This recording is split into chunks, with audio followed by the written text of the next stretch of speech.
आपण मागच्या तासाला उदयोन्मुख अर्थव्यवस्था म्हणून भारतीय अर्थव्यवस्थेची जी वैशिष्ट्य आहे, पहिलं वैशिष्ट्य आपण पाहिलेलं आहे दुभंगलेली अर्थव्यवस्था।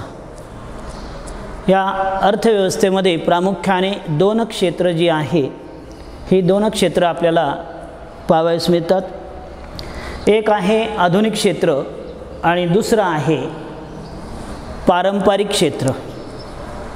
आज जवळपास 73 वर्ष स्वातंत्र्य होऊन झालेली आहे। आजही आपल्याला भारतीय अर्थव्यवस्था ही दुभंगलेली अर्थव्यवस्था म्हणून दिसून येते, म्हणून हे त्याचं पहिले वैशिष्ट्य आहे। त्यानंतर दुसरं वैशिष्ट्य आहे सार्वत्रिक दारिद्र्य। आता या सार्वत्रिक दारिद्र्यामध्ये प्रामुख्याने जी काही क्षेत्र आहे, या क्षेत्रामध्ये आपल्याला दारिद्र्य दिसून येतं। त्यामध्ये पहिला पैलू आपण घेतलेला आहे उत्पन्न दारिद्र्य किंवा वस्तुवंचितता। काही व्यक्तींना किंवा काही व्यक्तींचं उत्पन्न इतकं कमी आहे की या कमी उत्पन्नामध्ये त्यांना जीवन जगणं असह्य झालेलं आहे। त्यांना ज्या काही वस्तू त्या ठिकाणी मिळायला पाहिजे, म्हणजे उच्च कॅलरीजच्या कमीत कमी 2100 कॅलरीजच्या वस्तू मिळाल्या पाहिजे, त्या वस्तू त्यांना त्यांच्या उत्पन्नातून घेता येत नाही। म्हणून असे लोक जे आहे, हे असे लोक आपल्याला बऱ्याच सार्वत्रिक ठिकाणी, मग ते शहरी भागामध्ये असतील, त्या ग्रामीण भागामध्ये असतील, आपल्याला दिसून येतात। त्याला उत्पन्न दारिद्र्य किंवा वस्तुवंचितता। उत्पन्न नसल्यामुळे वस्तूंची खरेदी, उच्च दर्जाच्या वस्तूंची खरेदी ते करू शकत नाही, म्हणून त्यांच्यामधील कार्यक्षमता जी आहे ती कार्यक्षमता कमी असलेली आपल्याला दिसून येते। आणि म्हणून अशा प्रकारचं हे पहिलं दारिद्र्याचा पैलू त्या ठिकाणी सांगितलेला आहे। दुसरा दारिद्र्याचा पैलू आहे शिक्षण आणि आरोग्य किंवा आरोग्य आणि शिक्षण यापासूनची वंचितता। असं म्हटलं जातं की उत्पन्न जर उच्च दर्जाचं मिळालं तर चांगल्या प्रकारच्या शिक्षणाचा तो विचार करतो, चांगल्या प्रकारच्या आरोग्याचा तो विचार करतो। उत्पन्नाची जर वंचितता त्याला असेल तर तो शिक्षणाचा विचार करणार नाही। म्हणून आज आपल्याला ग्रामीण भागामध्ये आणि शहरी भागातल्या झोपडपट्ट्यांमध्ये आपल्याला असं दिसून येतं की त्यांच्या कुटुंबामधली असलेली जी मुलं आहे, त्या मुलांकडे कुटुंब प्रमुखाचा पाहण्याचा उद्देश हा मुलांनी उत्पन्न मिळवून आणावं आणि आपलं कुटुंब त्या ठिकाणी सुस्थितीमध्ये जगावं, अशी त्यांची अपेक्षा आहे। का अपेक्षा आहे? कारण कुटुंबाचं उत्पन्न, पालकाचं उत्पन्न हे पुरेसं नाही, म्हणून ग्रामीण भागामध्ये सुद्धा शिक्षणाला दुय्यम स्थान दिलं जातं आणि त्या मुलाकडे उत्पन्नाचं साधन म्हणून त्या ठिकाणी पाहिलं जात असलेलं आपल्याला दिसून येतं। आणि त्यामुळे जर शिक्षण नसेल तर त्याचं आरोग्यसुद्धा त्या ठिकाणी अबाधित राहू शकत नाही। कारण शिकला तर तोच त्या ठिकाणी साक्षर व्यक्ती थोडा विचार करू शकतो की कोणता आजार आहे, कसा आजार आहे, त्या आजाराला त्या ठिकाणी कसं सामोरं जायचं। आज आपण पाहतोय बघा, कोविडसारखी स्थिती निर्माण झालेली आहे आणि या आजाराला बळी पडणाऱ्या लोकांची संख्या अशिक्षित खूप आहे। का आहे? कारण त्यांना त्याचं फारसं गांभीर्य नाही आहे। ते गांभीर्य का नाही? कारण की हा कुठला असा आजार आहे की ज्या आजारामुळे माणूस त्या ठिकाणी मरू शकतो। हा काय आजार आहे का? सर्दी पडसाने काय माणूस मरू शकतो का? मरू शकत नाही, अशी भूमिका त्या लोकांची आहे। पण सुशिक्षित व्यक्ती मग त्याचं पालन करतो। मग मास्क असेल, सॅनिटायझर असेल किंवा इतर प्रकारच्या ज्या काही सुविधा आहे, सुरक्षिततेसाठी सुविधा, याचा वापर आपल्याला तो व्यक्ती ज्याचं शिक्षण झालेलं आहे तो शिक्षित व्यक्ती त्या ठिकाणी करत असलेला आपल्याला दिसून येतं। म्हणजे मॉबमध्ये न जाणं किंवा विनाकारण त्या ठिकाणी फिरणं हे तो टाळत असलेला आपल्याला दिसून येतं। म्हणून उत्पन्न जर त्याचं वाढतं असेल तर त्याचं आरोग्यसुद्धा निरोगी राहू शकतं, कारण तो चांगल्या प्रकारचं अन्न घेऊ शकतो, चांगल्या प्रकारचं तो जीवन जगण्यासाठी साधनं घेऊ शकतो आणि मग त्याच्या शरीरामध्ये जी ऊर्जा आहे ती ऊर्जा चांगल्या प्रकारची निर्माण झाली तर तो सहजासहजी रोगाला बळी पडत नाही। म्हणून उत्पन्न त्याचं वाढलं तर हे दोन्ही प्रश्न जे आहे, हे दोन्ही प्रश्न त्या ठिकाणी सुटू शकतात। म्हणून प्रामुख्याने हा दुसरा पैलू त्या ठिकाणी सार्वत्रिक दारिद्र्याचा आपल्याला दिसून येतो. शिक्षणामध्येही दारिद्र्य आहे, आरोग्यामध्येही दारिद्र्य आहे, वस्तू मिळत नाही म्हणून दारिद्र्य आहे, उत्पन्न कमी आहे म्हणून दारिद्र्य आहे. तर हा दुसरा मुद्दा त्या ठिकाणी सांगितला. त्यानंतर तिसरा पैलू जे आहे धोक्यात आणि असुरक्षिततेच्या वातावरणातील वावर. आता धोक्यात आणि असुरक्षिततेच्या वातावरणातील वावर, तर हे पाहत असताना गरिबी जी आहे ती दिवसेंदिवस त्या ठिकाणी वाढत चाललेली आहे. गरिबीबरोबर आर्थिक दारिद्र्य जे आहे ते सुद्धा त्या ठिकाणी वाढत चाललेलं आपल्याला दिसून येतं. आणि हे दारिद्र्य सध्या अस्तित्वात असल्यामुळे मग गुंडगिरी असेल, हिंसाचार असेल, नैसर्गिक आपत्ती असेल, यापासून त्याला पुरेसे संरक्षण त्या ठिकाणी मिळण्यामध्ये सर्वत्र असुरक्षितता दिसून येते. म्हणून आपण जर आपल्या जिल्ह्याचा किंवा आपल्या श्रामपूर तालुक्याचा जर विचार केला तर अनेक ग्रामीण भागामध्ये शेतीमध्ये असलेले विजेचे पंप आहे, केबल आहे, याच्या चोऱ्या त्या ठिकाणी होतात. त्याचबरोबर घरफोड्या त्या ठिकाणी होतात. त्या ग्रामीण भागामध्ये आहे, शहरी भागामध्ये आहे. असुरक्षिततेचं वातावरण त्या ठिकाणी आपल्याला दिसून येतं. गुंडगिरी वाढत चाललेली आहे. कुठला तरी एखाद्या झोपडपट्टीमध्ये तो दादा तयार होतो, कारण त्याला कुठला रोजगार नसतो. तो आपल्या बळावर, मनगटाच्या शक्तीवर त्या ठिकाणी तो जो आहे 4 लोक एकत्रित करतो आणि दहशत माजवण्याचा प्रयत्न करतो. म्हणजे सार्वत्रिक दारिद्र्यात आपल्याला असं दिसून येतं की तिथं धोका आहे. आणि धोका हा का निर्माण होतो? कारण तो दारिद्र्यामध्ये आहे. त्याला जर चांगल्या प्रकारचं शिक्षण मिळालं, त्याला जर चांगल्या प्रकारचं उत्पन्न मिळालं तर तो कधीही शिकलेला व्यक्ती किंवा उत्पन्न मिळवणारा व्यक्ती गुंडगिरीकडे वळणार नाही, तो दहशतीकडे वळणार नाही, तो हिंसाचाराकडे वळणार नाही. तो विचार करेल की आपण आपलं कुटुंब सुरक्षित ठेवायचं असेल ना तर आपण या सगळ्या घटकापासून वाचलं पाहिजे. कारण आपल्याला चांगला रोजगार आहे, आपलं चांगलं कुटुंब आहे, आपली चांगली मुलं आहे. मग गुंडगिरीचा विचार त्याच्या मनामध्ये शिवणार नाही, हिंसाचाराचा विचार त्या ठिकाणी शिवणार नाही. नैसर्गिक वेगवेगळ्या आपत्ती जी आहे त्या आपत्ती येत असलेल्या आपल्याला दिसून येतात बघा. मग जाळपोळ असेल, लुटालूट असेल, तर अशा प्रकारच्या या आपत्ती किंवा एखादी त्या ठिकाणी नैसर्गिक आपत्ती अति आवश्यक झालेली असेल, अति दुष्काळ पडलेला असेल, अशी नैसर्गिक आपत्ती जर त्या ठिकाणी आली तर व्यक्तीच्या उत्पन्नाचे मार्ग जे आहे ते मार्ग खंडित होतात. आणि ते मार्ग खंडित झाल्यामुळं प्रामुख्याने आपल्याला असं दिसून येतं की शहरी भागामध्ये सुद्धा बेकारीचं प्रमाण वाढतं, दारिद्र्याचं प्रमाण वाढतं. ग्रामीण भागामध्ये सुद्धा शेतमजूर असेल किंवा शेतकरी असेल त्याला पुरेसं काम न मिळाल्यामुळं त्याची अवस्था ही दयनीय झालेली आपल्याला दिसून येते. आणि मग अशा प्रकारच्या या अवस्थेतून बाहेर पाडण्यासाठी किंवा त्याला आर्थिक झालेलं जे नुकसान आहे ते नुकसानीपासून त्याला कुठल्याही प्रकारचं संरक्षण मिळत नाही. म्हणून प्रामुख्याने आपल्याला बेकारीचं जे किंवा दारिद्र्याचं जे प्रमाण आहे ते सार्वत्रिक असलेलं आपल्याला दिसून येतं. म्हणून हा तिसरा पैलू, क हा पैलू आहे. त्यानंतर ड हा पैलू आहे मूक सोशिकपणा.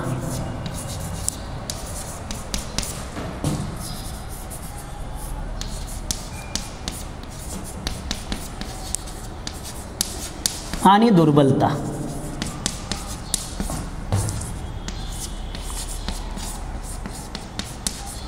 मूक सोशिकपणा म्हणजे जे काय आपल्यावर अत्याचार होईल, जे काय आपल्यावर त्या ठिकाणी आघात होतील, हे आघात सहन करण्याची क्षमता आपल्याला या दारिद्र्यातील लोकांमध्ये त्या ठिकाणी दिसून येते.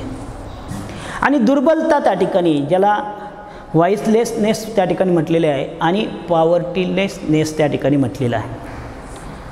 म्हणून अशा प्रकारचा हा सोशिकपणा जेवढं त्या ठिकाणी येईल संकट तेवढं सोसण्याची क्षमता आणि दुर्बलतेची क्षमता आपल्याला त्या लोकांमध्ये त्या ठिकाणी दिसून येते. आणि म्हणून बऱ्याच जणांना अनेक प्रश्नाची उत्तरं जी आहे ती उत्तरं नकारात्मकच दिसून येत असलेली आपल्याला दिसून येतं. म्हणून पहिला प्रश्न त्या ठिकाणी आहे, स्वतःच्या आयुष्यावर परिणाम करणाऱ्या गोष्टीबाबत निर्णय घेणे कितपत किंवा किती जणांच्या हातामध्ये आहे. स्वतःच्या आयुष्यावर परिणाम करणारे जे घटक आहे, समजा उत्पन्न मिळत नाही, मग कुटुंबावर दारिद्र्य आलेलं आहे, कुटुंबामध्ये खायला अन्न नाही आहे, मग अशा वेळेस त्या ठिकाणी किती जणांच्या हातामध्ये त्या ठिकाणी अशा काही गोष्टी आहे की याच्यातून आपल्याला बाहेर पडायचं आहे, हे बाहेर आपल्याला पडता येईल का, हा जो काही क्वेश्चन मार्क आहे किंवा हा जो काही प्रश्न आहे, या प्रश्नांमध्ये आज आपण पाहतो शेतकऱ्यांच्या बाबतीमध्ये आपल्याला असं दिसून येतं की त्याच्या कुटुंबामध्ये दिवसेंदिवस कर्ज वाढत जातं आणि या कर्जाचा डोंगर ज्या वेळेस कुटुंब प्रमुखाच्या डोक्यावर येतो त्यावेळेस तो विचार करण्याची त्याची क्षमता संपवतो आणि त्याच्या मनामध्ये फक्त एकच विचार असतो की आता या कर्जातून आपल्याला जर मुक्ती मिळवायची असेल तर स्वतःचं आयुष्य संपवल्याशिवाय होणार नाही. म्हणजे तो शेवटच्या टोकाचा नाही, म्हणजे त्याच्यामध्ये कार्यक्षमता आहे, त्याच्यामध्ये काम करण्याची क्षमता आहे, पण कर्जाचा डोंगर वाढल्यामुळं आणि व्यसनाधीनतेकडे त्या ठिकाणी झुकल्यामुळं तो स्वतःच्या आयुष्यावर त्या ठिकाणी परिणाम करून घेतो आणि स्वतःचं आयुष्य संपवतो, फाशी घेतो किंवा आत्महत्या करत आपल्याला दिसून येतो. म्हणजे इथं उत्तर सकारात्मक यायला पाहिजे, पण उत्तर सकारात्मक येत नाही, उत्तर नकारात्मक त्या ठिकाणी येतं. अनेक जणांच्या हातामध्ये असतं, आपल्या काय हातात राहिलेलं नाही आता, असा प्रश्न त्या ठिकाणी त्या प्रश्नाचं उत्तर येतं. म्हणजे इथं प्रश्नाचं जे उत्तर आहे ते सकारात्मक आलं पाहिजे. कितीही संकटं आली तर ती संकटं त्या ठिकाणी आज नाही उद्या त्या ठिकाणी निवारण केलं जाईल, त्या संकटातून मी बाहेर पडेल असा सकारात्मक विचार त्या ठिकाणी लोकांच्या मनामध्ये आला पाहिजे. पण अनेक जणांच्या बाबतीमध्ये हा निर्णय जो आहे तो नकारात्मकच दिसून येतो. म्हणून हा पहिला प्रश्न आहे. त्याच्यामुळं दारिद्र्याचं प्रमाण जे आहे, मूक शोषिक, खूप सहन करण्याची क्षमता आहे, दुर्बलतेमुळं आहे आणि मग तो पहिल्या प्रश्नाचं उत्तर सकारात्मक देऊ शकत नाही, तो नकारात्मक त्या ठिकाणी आपल्याला मिळतं. दुसरा आहे जनतेची काळजी घेतली जाते का. दुसरा प्रश्न आहे की सरकार असेल किंवा संस्था असतील जनतेची काळजी घेतात का. आज आपण पाहतोय की एवढ्या आत्महत्या वाढलेल्या आहे, या आत्महत्या का वाढत आहे, त्या थांबवण्यासाठी काय उपाययोजना करता येईल, जनतेची काळजी घेतली जाते का, या प्रश्नाचं उत्तरसुद्धा आपल्याला नकारात्मक दिसून येतं. आणि म्हणून ते नकारात्मक असल्यामुळं जेवढं त्याला सहन होईल तेवढं तो शोषण्याचा प्रयत्न करतो, कारण त्याची दुर्बलता आहे. त्याची जर सबलता असेल तर तो सहन करणार नाही आहे. सबलता असेल तर व्यक्ती लगेच आरे म्हटलं की कार्य म्हणतो, पण जर दुर्बलता असेल तर त्याचं त्या ठिकाणी पिळवणूक होत असेल तर तो मूकपणे त्या ठिकाणी शोषून घेतो. समजा सावकाराने त्याला कर्ज दिलेलं असेल तर कितीही व्याज घेतलं तर तो व्याज भरायला त्या ठिकाणी तयार असतो. म्हणजे अशा प्रकारचं, म्हणजे इथं जनतेची काळजी घेतली जाते का, याही प्रश्नाचं उत्तर आपल्याला त्या ठिकाणी नकारात्मक दिसून येतं.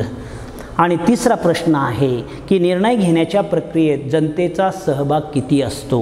आता खरं तर दारिद्र्य निर्मूलन करायचं म्हणा किंवा बेकारी दूर करायची म्हणा किंवा लोकांच्या उत्पन्नामध्ये वाढ करायची म्हणा, हे जर प्रश्न आपल्याला सोडवायचे असतील तर तिथं ते प्रश्न जनतेच्या सहभागातून सोडवले गेले पाहिजे. पण ते जनतेच्या सहभागातून त्या ठिकाणी सोडवले जात नाही. जनतेवर त्याची उत्तरं लादली जात असलेली आपल्याला दिसून येतात.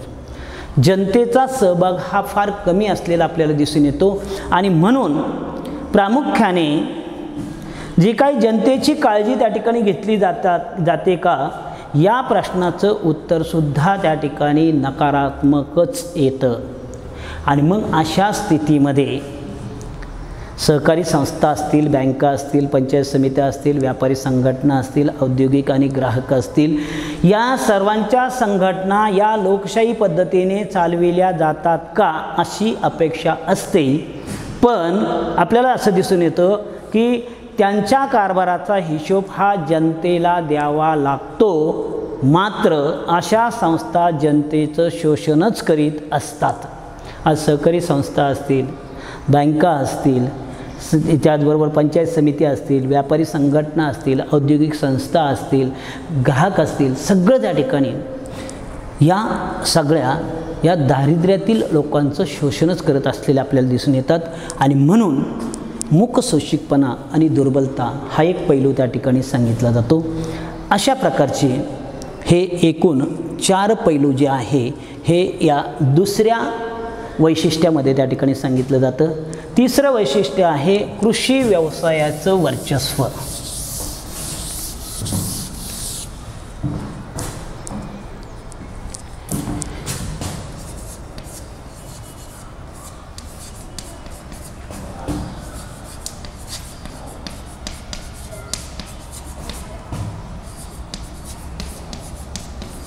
आता कृषी व्यवसायाचं जे वर्चस्व आहे ते वर्चस्व आपल्याला असं दिसून येतं की प्रामुख्याने विकासाच्या प्रक्रियेत दुय्यम क्षेत्राला प्रथम महत्त्व दिलं जातं आणि त्यानंतर सेवा क्षेत्राला महत्त्व दिलं जातं. खरं तर प्राथमिक, दुय्यम आणि तृतीय असं महत्त्व त्या ठिकाणी द्यायला पाहिजे. आज आपण प्रगत देशामध्ये सुद्धा पाहतो की प्रगत देशात, उदाहरणार्थ अमेरिकेचं उदाहरण जर घेतलं तर अमेरिकेची लोकसंख्या 36 कोटी आहे. अमेरिकेतलं जे शेती क्षेत्र आहे या शेती क्षेत्रावर अवलंबून असणाऱ्या लोकसंख्येचं प्रमाण 3% आहे आणि ही 3% लोकसंख्या शेती क्षेत्रामध्ये एवढ्या मोठ्या प्रमाणात उत्पादन करते की अमेरिकेमध्ये एकूण 40,000 प्रकारचे उद्योग जे आहे हे उद्योग त्या शेती क्षेत्रावर चालवले जातात. म्हणून अमेरिकेने पाया पक्का करण्याचा प्रयत्न केला. शेती क्षेत्र जे आहे ह्या शेती क्षेत्र विकसित करण्याचा प्रयत्न केला. भारतातही शेती क्षेत्रामध्ये जवळपास 56 ते 58% लोकसंख्या जी आहे ही लोकसंख्या शेती क्षेत्रावर अवलंबून आहे आणि या लोकसंख्येतून राष्ट्रीय उत्पन्नामध्ये जवळपास 13.5% उत्पन्न एकूण राष्ट्रीय उत्पन्नामध्ये शेती क्षेत्राचं दिसून येतं. अमेरिकेमध्ये 3% लोकसंख्या त्यांची शेती करते आणि एकूण राष्ट्रीय उत्पन्नामध्ये सुद्धा त्यांचं 3% प्रमाण आहे. म्हणजे 36 कोटीमध्ये 3% लोकसंख्या, भारतामध्ये 135 कोटीमध्ये 56 ते 58% लोकसंख्या आणि राष्ट्रीय उत्पन्नामध्ये 13.5% त्या ठिकाणी त्याचं प्रमाण. म्हणजे याचा अर्थ भारतामध्ये कृषी व्यवसायाचं जे वर्चस्व आहे ते वर्चस्व अधिक दिसून येतं. कृषी क्षेत्राला प्रामुख्याने मोठ्या प्रमाणामध्ये विकसित केलं पाहिजे आणि हे विकसित करण्यासाठी त्याच्या लोकसंख्येचं जे अवलंबित्व आहे ते लोकसंख्येचं अवलंबित्व दिवसेंदिवस त्या ठिकाणी कमी होणं गरजेचं आहे. ते कमी करण्यासाठी उद्योग क्षेत्र जे आहे या उद्योग क्षेत्राची प्रगती होणं गरजेचं आहे. जसं अमेरिकेमध्ये एकूण 40,000 प्रकारचे उद्योग आहेत तर भारतात फक्त 4,000 प्रकारचे उद्योग आहेत. अमेरिकेमधली लोकसंख्या 36 कोटी लोकसंख्या आहे आणि भारतातली लोकसंख्या 135 कोटी आहे. म्हणून अमेरिकेमध्ये 18 तास काम देण्याची क्षमता त्यांच्या उद्योग आणि सेवा क्षेत्रामध्ये आहे. भारतामध्ये 4,000 प्रकारचे उद्योग आहेत आणि हे 4,000 प्रकारचे उद्योगसुद्धा पूर्ण क्षमतेने काम करत नाही. उदाहरणार्थ आपल्या भारतातले साखर कारखाने किंवा महाराष्ट्रातला, कशाला आपलं नगर जिल्हा हा साखर सम्राट जिल्हा म्हणलेला आहे. या नगर जिल्ह्यामधलं शेती क्षेत्र हे सगळ्यात जास्त त्या ठिकाणी ऊसाचं क्षेत्र आहे. मग या शेती क्षेत्रामध्ये प्रामुख्याने ऊसाचं पीक घेतलं जातं. तर अहमदनगर जिल्ह्यामध्ये असलेली जी कारखाने आहे ती 120 ते 150 एवढेच दिवस त्या ठिकाणी चालतात, वर्षभर चालू शकत नाही. काय कारण आहे? कारण नगर जिल्ह्यातली जी शेती आहे त्या शेतीमध्ये ज्या ऊसाचं उत्पादन घेतलं जातं, अलीकडे संशोधन झालेलं आहे की 10 महिन्यामध्ये तो ऊस त्या ठिकाणी परिपक्व होतं, म्हणजे त्याच्यामध्ये रिकव्हरी येते. ती आता पाडेगावचं संशोधन केंद्र आहे, 6 महिन्यामध्ये रिकव्हरी क्षमता जी आहे ती 11, 11.5, 12, 13% आणण्याचा प्रयत्न त्यांचा आहे. सक्सेस झालेला आहे. पण अजून हे 6 महिन्याचा परिपक्व ऊस याचं बियाणं त्या ठिकाणी आलेलं नाही आहे मार्केटमध्ये. या उलट ब्राझील हा देश साखर उत्पादक देश म्हणून म्हटलेला आहे. या ब्राझीलमध्ये बीटापासून त्या ठिकाणी साखर तयार केली जाते. ब्राझील या देशामध्ये बीटापासून साखर तयार केली जाते आणि बीट हे वर्षातनं 2दा पीक येतं.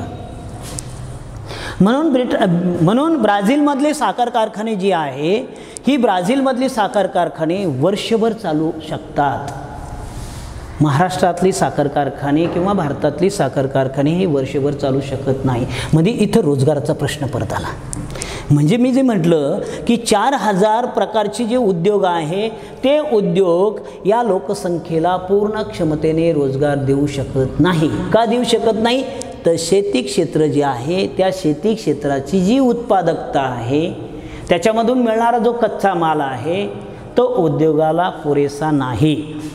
आणि तो पुरेसा नसल्यामुळं आणि त्यावर अवलंबून असणाऱ्या लोकसंख्येचं प्रमाण अधिक असल्यामुळं राष्ट्रीय उत्पन्नामध्ये शेती क्षेत्राचा हिस्सा हा सुद्धा अधिक असलेला आपल्याला दिसून येतं. हे भारतीय अर्थव्यवस्थेचं उदयोन्मुख अर्थव्यवस्था म्हणून वैशिष्ट्य सांगितलं जातं. हे भारतीय अर्थव्यवस्थेचं स्थान जे आहे ते 2 गोष्टीवरनं ठरवलं जातं. पहिली गोष्ट आहे प्रत्येक क्षेत्राचा एकूण देशांतर्गत उत्पादनातील हिस्सा, म्हणजे GDPमध्ये हा GDPमध्ये जो काही हिस्सा आहे हा हिस्सा ॲग्रिकल्चरल सेक्टरचा किती आहे, इंडस्ट्रीयल सेक्टरचा किती आहे आणि सर्व्हिस सेक्टरचा किती आहे. यावरून जर शेतीचा हिस्सा अधिक असेल तर देशातली अर्थव्यवस्था ही शेतीप्रधान आहे. अमेरिकेचं आपल्याला दिसून येतं. अमेरिकेचं 3% आहे, भारतामध्ये 13.5% आहे. म्हणजे भारताचं 10.5% उत्पन्न हे अधिक आहे. म्हणून भारतीय अर्थव्यवस्था ही शेतीप्रधान आहे. याच्या अगोदर उत्पन्न खूप अधिक त्या ठिकाणी होतं. आणि दुसरा पैलू त्या ठिकाणी सांगितला गेलेला आहे किंवा दुसरी गोष्ट सांगितलेली आहे, प्रत्येक क्षेत्रात काम करणाऱ्या किंवा प्रत्येक क्षेत्रात काम करून उदरनिर्वाह करणाऱ्या लोकांची टक्केवारी किती आहे. आता इथं शेती क्षेत्र आहे, याच्यामध्ये किती टक्के आहे. उद्योग क्षेत्र आहे, याच्यामध्ये लोकसंख्या पॉप्युलेशन किती टक्के आहे. आणि सेवा क्षेत्रामध्ये पॉप्युलेशन किती टक्के काम करते. म्हणजे इथं शेती क्षेत्रामध्ये आपल्याला आज 56 ते 58% लोकसंख्या त्या ठिकाणी दिसून येते. उद्योग क्षेत्रामध्ये त्याच्यापेक्षा कमी आहे, सेवा क्षेत्रामध्ये त्याच्यापेक्षा कमी आहे. म्हणजे सांगण्यात तात्पर्य आहे भारतीय अर्थव्यवस्थेमध्ये कृषी व्यवसायाचं वर्चस्व आहे. हे आपल्याला ज्यावेळेस आपण म्हणतो त्यावेळेस आपल्याला प्रामुख्याने हे एक वैशिष्ट्य दिसून येतं की 2011 साली 58% लोकसंख्या शेती क्षेत्रात काम करत होती.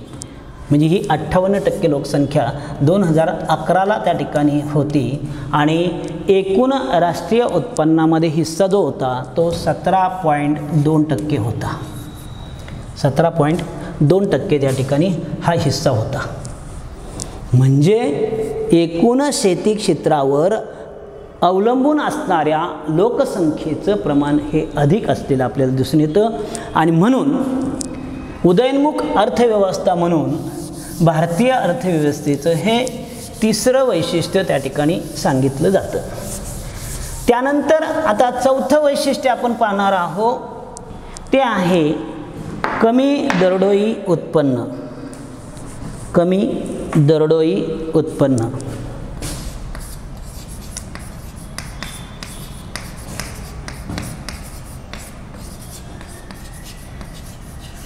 दरडोई उत्पन्न जे आहे हे दरडोई उत्पन्न काढण्याचं जे सूत्र आहे ते per capita income is equal to total national income divided by total population. दरडोई उत्पन्न बरोबर एकूण राष्ट्रीय उत्पन्न भागिले त्या देशातील एकूण लोकसंख्या. यातून दरडोई उत्पन्न जे आहे हे दरडोई उत्पन्नाचं प्रमाण त्या ठिकाणी मोजलं जात असलेलं आपल्याला दिसून येतं. आता देशाचा दर्जा जो आहे तो देश प्रगत आहे का, तो देश विकसनशील आहे का, तो देश मागासलेला आहे का, हे ठरवताना दरडोई उत्पन्नाचं मापन केलं जातं. हा एक इंडिकेटर्स आहे, हा एक निर्देशांक आहे. जर त्या देशामध्ये ज्या देशाचं दरडोई उत्पन्न हे कमी असेल, ते 1000पेक्षा कमी असेल, तर $1000पेक्षा कमी असेल तर त्या देशाला मागासलेलं देश असं म्हणावं. 1000 ते 10,000पर्यंत दरडोई उत्पन्न असेल डॉलरपर्यंत तर त्याला विकसनशील देश असं म्हणावं. आणि $10,000च्या पुढं जर असेल तर त्याला प्रगत देश असं म्हणावं. आणि म्हणून भारताचं दरडोई उत्पन्न जे आहे हे 2013च्या जागतिक आकडेवारीनुसार 2013 साली भारताचं दरडोई उत्पन्न हे $1350 इतकं होतं. $1530 $1350 नाही, $1530 त्या ठिकाणी ते दरडोई उत्पन्न होतं. आता हे 2013ला $1530 आज जर आपण पाहिलं तर ते जवळपास समजा $1800 पर्यंत गेलेलं असेल. म्हणजे भारत हा विकसनशील आहे हे दरडोई उत्पन्नावरून आपल्याला दिसून येतं. याच्या $1000 पेक्षा कमी जर त्या ठिकाणी दरडोई उत्पन्न असेल तर ते दरडोई उत्पन्न मागासलेल्या देशाचं, त्या देशाची अवस्था ही मागासलेली आपल्याला दिसून येते. या व्यतिरिक्त 2013 सालामध्ये जे जागतिक मोजमाप त्या ठिकाणी झालेलं आहे, या जागतिक मोजमापानुसार प्रामुख्याने त्यावेळेस स्वित्झर्लंडचं दरडोई उत्पन्न सगळ्यात जास्त होतं. ते स्वित्झर्लंडचं दरडोई उत्पन्न $82,730 होतं. जगामध्ये सर्वात जास्त श्रीमंत देश म्हणून स्वित्झर्लंडचा त्या ठिकाणी विचार केला जातो. कारण स्वित्झर्लंडमध्ये राष्ट्रीय उत्पन्नाचं प्रमाण अधिक होतं आणि लोकसंख्येचं प्रमाण कमी होतं. त्यामुळं त्यांचं अधिक उत्पन्न, त्यांचं दरडोई उत्पन्न जे आहे ते $82,730 इतकं त्या ठिकाणी दरडोई उत्पन्न होतं. त्याच्या खालोखाल अमेरिकेचं दरडोई उत्पन्न होतं $50,120. त्याच्यानंतर जपानचं दरडोई उत्पन्न त्याच्या खालोखाल होतं $47,870. आणि आपल्यापेक्षा जे विकसनशील देशांच्या गटामध्ये आहे, चीनचं दरडोई उत्पन्न होतं $5,740. म्हणजे याचा अर्थ भारताचं दरडोई उत्पन्न हे सर्वात कमी असलेलं आपल्याला दिसून येते या प्रगत देशामध्ये. चीनपेक्षाही त्या ठिकाणी कमी आहे. आज जर पाहिलं तर आज स्वित्झर्लंडला नॉर्वे या देशाने त्या ठिकाणी मागे टाकलेलं आहे. नॉर्वेचं दरडोई उत्पन्न हे सर्वात जास्त $85,000 पेक्षा अधिक आहे. म्हणजे दरडोई उत्पन्न कमी आहे हे उदयोन्मुख भारतीय अर्थव्यवस्थेचं एक वैशिष्ट्य त्या ठिकाणी आपल्याला दिसून येतं. आणि ह्या वैशिष्ट्यानुसार दरडोई उत्पन्न कमी असेल तर त्याचं उपभोगाचं प्रमाण कमी असेल. उपभोगाचं प्रमाण कमी असेल तर मागणी कमी असेल. मागणी कमी असेल तर उत्पादन कमी असेल. उत्पादन कमी असेल तर उद्योगधंद्यांची अवस्था त्या ठिकाणी कमी असेल. म्हणून भारतामध्ये लोकसंख्या फक्त वाढत चाललेली आहे, पण जेवढ्या चांगल्या उपभोग्य आणि चैनीच्या वस्तूंची मागणी त्या ठिकाणी उच्च दर्जाच्या, उच्च कॅलरीजच्या वाढायला पाहिजे तेवढी त्या ठिकाणी वाढत नाही आहे. त्याचं कारण आहे की दरडोई उत्पन्न जे आहे ते उत्पन्न कमी आहे. आणि म्हणून हे एक वैशिष्ट्य त्या ठिकाणी आपल्याला दिसून येतं. त्यानंतर पुढचं वैशिष्ट्य आहे लोकसंख्येचा दबाव. प्रेशर ऑफ पॉप्युलेशन त्याला म्हटलेलं आहे. लोकसंख्येचा दबाव.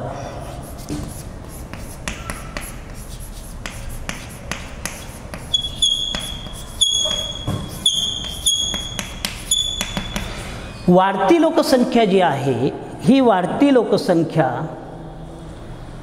देशातली राष्ट्रीय उत्पन्न ही खाऊन टाकत आहे हे म्हणणं भारतीय अर्थव्यवस्थेमध्ये आपल्याला खरं ठरेल. पण हे म्हणणं चायनाच्या दृष्टिकोनातून त्या ठिकाणी हे चुकीचं ठरेल असे चायनीज इकॉनॉमी त्या ठिकाणी म्हणतात. कारण जगामध्ये सर्वात जास्त लोकसंख्या असलेला चीन हा देश आहे. या देशाने कर्त्या लोकसंख्येला प्रत्येकाला रोजगार देण्याचा प्रयत्न त्या ठिकाणी केलेला आहे. म्हणजे तिथं कॉटेज इंडस्ट्रीज आहे, चायनीज इंडस्ट्री आहे, घरगुती उद्योग ज्याला म्हटलेला आहे, त्या घरगुती उद्योगांची खूप मोठ्या प्रमाणात निर्मिती झालेली आपल्याला दिसून येतं. म्हणजे तिथं जास्तीत जास्त लोकांना रोजगार देण्याचा प्रयत्न केलेला आहे. भारतामध्ये रोजगारीची अवस्था जी आहे ती अवस्था चायनाच्या मानाने खूप कमी आहे. आणि मग वाढत जाणारी जी काही त्या ठिकाणी लोकसंख्या आहे, ही लोकसंख्या देशाच्या आर्थिक विकासाला अडथळा ठरत आहे असं आपण एक कारण त्या ठिकाणी म्हणतो. हे भारतामध्ये लोकसंख्या वाढीचा दर जो आहे हा दर 1940 ते 50 या दशकामध्ये तो 1.33% होता.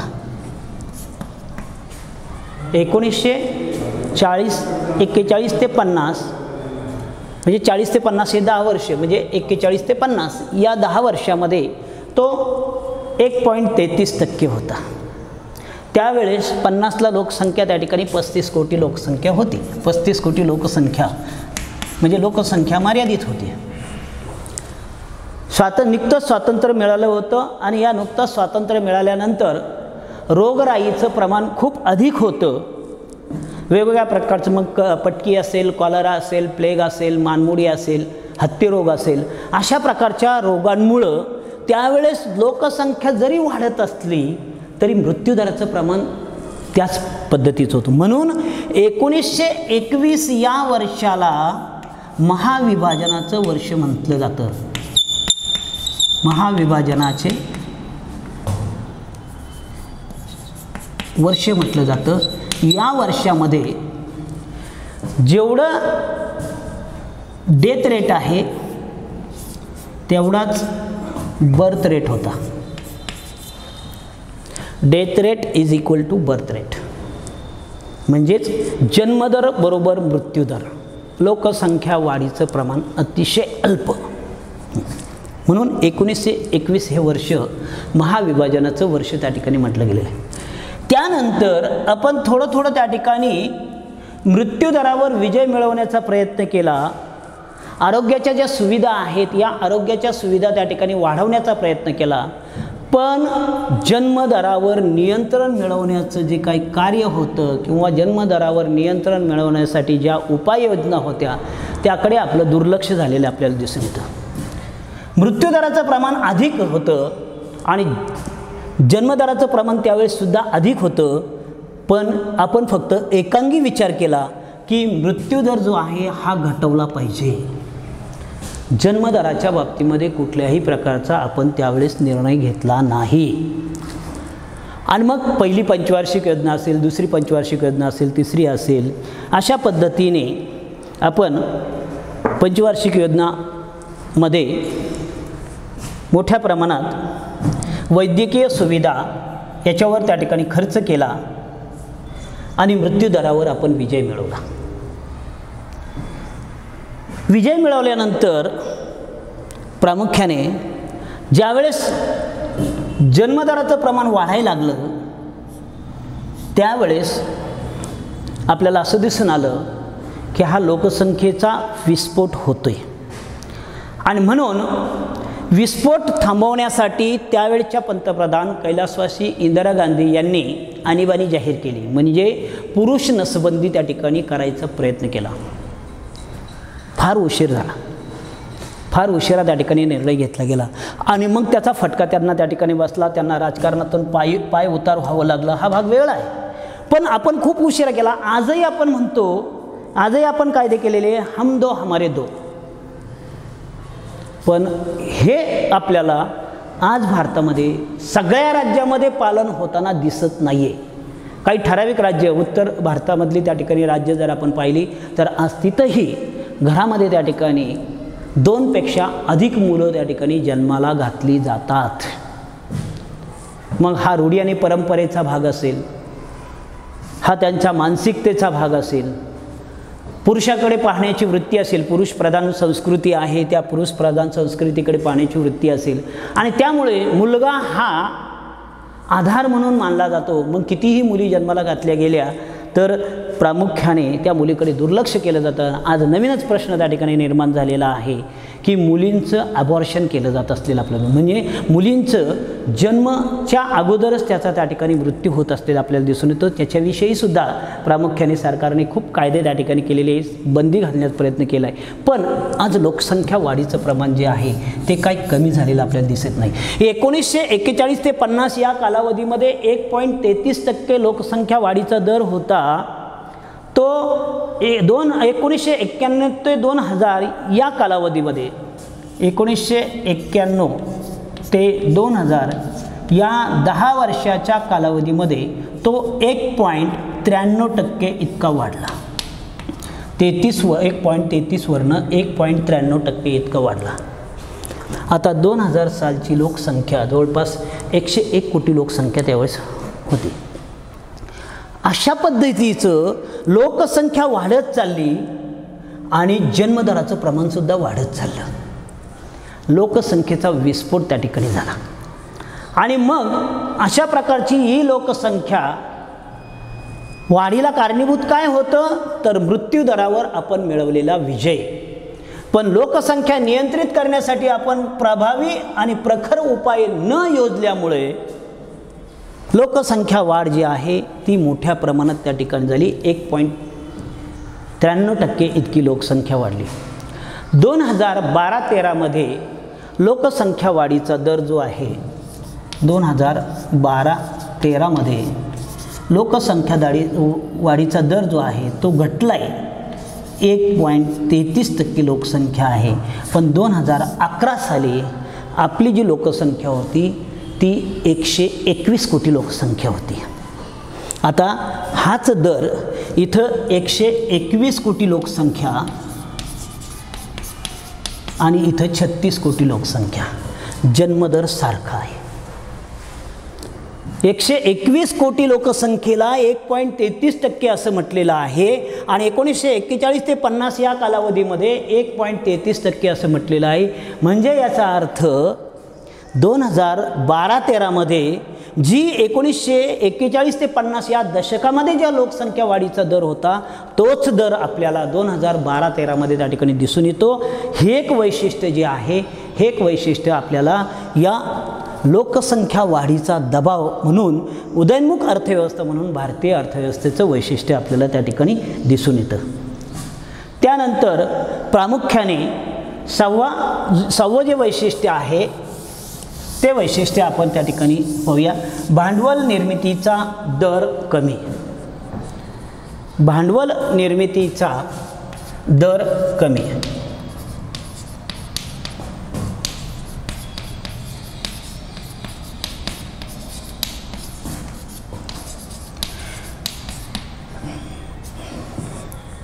हे सहावं वैशिष्ट्य आपल्याला असं दिसून येतं की भांडवल निर्मिती ही केव्हा होईल. Capital creation is to capital असं म्हटलंय. C+C+C. भांडवलाची निर्मिती ही भांडवलातून त्या ठिकाणी होते. पण ज्यावेळेस ते भांडवल गुंतवलं जातं कॅपिटल इज क्रिएशन, निर्माण करणं टू कॅपिटल, म्हणजे भांडवलाची निर्मिती ही भांडवलातून त्या ठिकाणी होत असते. पण विकसनशील देशामध्ये आपल्याला असं दिसून येतं की समाजाचं उत्पन्न हे इतकं कमी आहे. जसं आपण आता दरडोई उत्पन्न त्या ठिकाणी पाहिलं. हे उत्पन्न समाजामधले अनेक गरीब व्यक्तींचं उत्पन्न इतकं कमी आहे की त्यांचं जीवन त्यांना जगणं असह्य आहे. आणि मग इथं बचत कशी होणार, कारण भांडवल निर्मिती ही बचतीवर अवलंबून असते. बचतीतून भांडवलाची निर्मिती होत असते. ज्या देशाची त्या ठिकाणी बचत ही अधिक आहे त्या देशाची भांडवल निर्मिती ही मोठ्या प्रमाणात होते. प्रगत देशातील लोकांचं दरडोई उत्पन्न अधिक आहे. प्रगत देशातील लोकांचं उपभोग घेण्याचं प्रमाण अधिक आहे आणि प्रगत देशामध्ये लोकांचं उत्पन्न जास्त असल्यामुळे त्यांची बचतसुद्धा अधिक आहे. त्यामुळं तिथं भांडवल निर्मितीचा दर अधिक असलेला आपल्याला दिसून येतो. म्हणून अमेरिकेमध्ये 36 कोटीच लोकसंख्या आहे पण 40,000 प्रकारचे उद्योग स्थापन झालेले आहे. उद्योग स्थापन करायचं म्हटलं की उद्योगाला चालवण्यासाठी भांडवलाची गरज असते. भूमी आहे, श्रम आहे आणि संयोजक आहे. भांडवल जर नसेल तर प्रामुख्याने उत्पादनाची पातळी पूर्ण होणार नाही, उत्पादन तयार होणार नाही. उत्पादन तयार झालं नाही तर रोजगार येणार नाही, रोजगार मिळणार नाही. रोजगार मिळाला नाही तर पुन्हा अनेक प्रश्न त्या ठिकाणी निर्माण होतात. म्हणून ज्या देशामध्ये बचतीचा दर त्या ठिकाणी अधिक आहे त्या देशामध्ये भांडवल निर्मिती ही मोठ्या प्रमाणात होते. भारत हा विकसनशील देश आहे. भारतात उत्पन्नाची पातळी त्या ठिकाणी कमी असल्यामुळे बचतीचा दरसुद्धा त्या ठिकाणी कमी असलेला आपल्याला दिसून येतो. विकसनशील देशामध्ये असंख्य लोक दारिद्र्यामध्ये आहे. 1911मध्ये त्या ठिकाणी जवळपास म्हटलेलं आहे की 35% लोक दारिद्र्यामध्ये होते. आज आपण पाहतोय 39% लोक हे दारिद्र्यामध्ये आहे, पॉवर्टी. एवढे लोक जर दारिद्र्यामध्ये असतील तर यांच्याकडची बचत जी आहे सेविंग इज इक्वल टू 0. यांच्याकडची बचत जी आहे ती 0 होते आणि त्यामुळे भांडवल निर्मितीचा दरसुद्धा त्या ठिकाणी कमी होऊ शकतो. आणि म्हणून भांडवल निर्मितीचा दर जो आहे 2010-11च्या वेळेस त्या ठिकाणी मोजला गेला. एकूण देशांतर्गत बचतीचं प्रमाण जे होतं 2010-11ला बचतीचं प्रमाण जे होतं हे बचतीचं प्रमाण 25% होतं. आणि म्हणून भांडवल निर्मितीचं प्रमाण जे आहे हे भांडवल निर्मितीचं प्रमाण 28% त्या ठिकाणी सांगितलं गेलं. बचतच कमी आहे. बचत जर कमी असेल तर भांडवलाची निर्मितीसुद्धा त्या ठिकाणी कमी होऊ शकते. आणि म्हणून ज्या देशामध्ये भांडवल निर्मितीचं प्रमाण वाढवायचं असेल त्या देशामध्ये बचत वाढली पाहिजे. बचत वाढवायची असेल तर दरडोई उत्पन्न वाढलं पाहिजे आणि दरडोई उत्पन्न वाढण्यासाठी राष्ट्रीय उत्पन्न वाढलं पाहिजे. म्हणजेच याचा अर्थ मोठ्या प्रमाणात रोजगार निर्मिती, मोठ्या प्रमाणात शेतीचा विकास, मोठ्या प्रमाणात उद्योगाचा विकास, मोठ्या प्रमाणात सेवा घेणाऱ्यांची संख्या वाढणं किंवा सेवा क्षेत्राचा विकास हे जर झालं तरच त्या ठिकाणी बचतीचा दर वाढू शकेल. उत्पन्न वाढलं की बचत वाढेल आणि बचत वाढली की भांडवल निर्मिती होईल. म्हणून भारताचं हे एक वैशिष्ट्य दिसून येतं की भारतामध्ये बचतीचं प्रमाण कमी असल्यामुळे भांडवल निर्मितीचा दर हा कमी असलेला आपल्याला दिसून येतं. अशा प्रकारचं हे एकूण 6 वैशिष्ट्ये आपण पाहिलेली आहे. राहिलेली वैशिष्ट्ये जी आहे ती आपण पुढच्या तासाला त्या ठिकाणी पाहूया.